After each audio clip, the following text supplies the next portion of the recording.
व्यासपीठावर उपस्थित आमचे लाडके बबनदादा पाटील, हरीशकरी साहेब म्हात्रे आणि आमचे दुसरे केनी साहेब, त्यांचं नाव मला माहीत नाही, त्यांचं 2-3 वेळा नाव घ्यायला लागलं मागच्या वेळेला.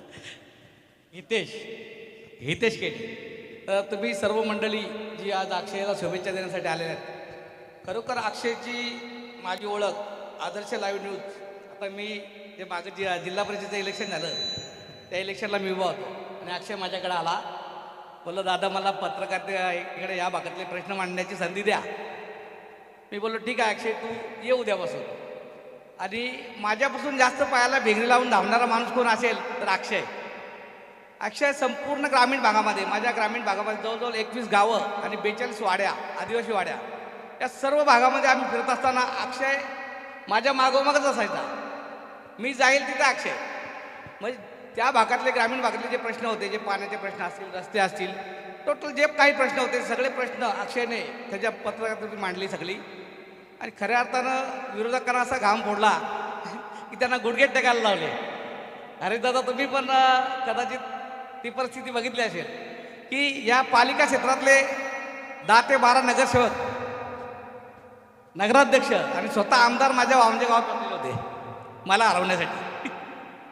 मी एक सर्वसामान्य गरीब कुटुंबातला पोरगा आहे, पण समाजसेवा करत असलेलं मला एक दिसून आलं की समाजाचे प्रश्न जे आहेत ते मांडण्याचं जो काम करतं आणि त्याला दाबण्याचा जर प्रयत्न करीत असेल कोण, तर सत्ताधारी नेहमी त्याला दाबत असतात. पण त्या दबावाला कुठल्याही प्रकारच्या अक्षय बळी पडला नाही.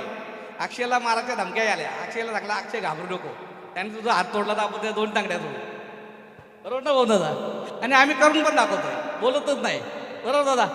आणि खऱ्या अर्थाने हा भागात मी बघतो पाण्याचा प्रश्न जो आज आहे तो पाण्याचा प्रश्न आमच्या अरविंद दादाने घेतलेला आहे का. येत्या 17 तारखेला आम्हाला ती जलवाहिनी जी नवी मुंबईला जाते ती जलवाहिनी अडवून त्याचं पाणी आपल्या पनवेल परिसरातल्या, म्हणजे पनवेलमध्ये कलंबोली असेल, खारघर असेल, तुमचा तलोजा फेज 1 फेज 2 असेल, या भागांना पाणी उपलब्ध करून देण्यासाठी हा लढा होता. पण काही कारणास्तव तो लढा पुढे ढकलण्यात आला आहे. बंद नाही, पुढे ढकलणार. पण त्या पाणी प्रश्नासाठी आम्ही ग्रामीण भागातील जरी असलो तरी आम्ही बहुसंख्य लोक त्या लढ्यामध्ये उतरणार आहोत आणि त्यांना सहकार्य करणार आहोत. खऱ्या अर्थाने याचा आदर्श लाईव्ह समारंभ सोहळा जो आहे त्या समारंभाला अक्षय बोलला की खूप कमी लोक असतील भाई, तुम्ही एकदा येऊन जा. काल संध्याकाळीच मला तो टाक्षीचा फोन झाला का तुम्ही भाई माझ्या कार्यक्रमाला या.